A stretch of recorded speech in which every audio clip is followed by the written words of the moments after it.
আসসালামু আলাইকুম বন্ধুরা।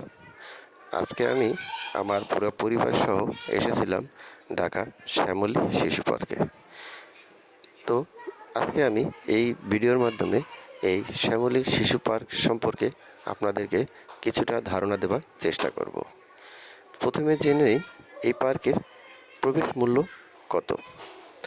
এই পার্কের প্রবেশ মূল্য 2 বছরের বাচ্চা থেকে শুরু করে সকলের জন্য 100 টাকা এবং এর ভেতরে প্রতিটি রাইডসের জন্য টিকিট নির্ধারণ করা হয়েছে মাত্র 60 টাকা।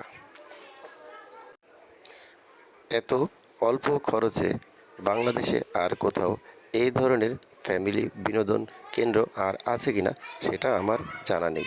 যদি আপনাদের কারো জানা থাকে কমেন্ট বক্সে অবশ্যই জানিয়ে যাবেন। তো ভিডিওটা দেখতে থাকুন। দেখার পরে কেমন লাগলো কমেন্ট বক্সে অবশ্যই জানিয়ে যাবেন। ধন্যবাদ।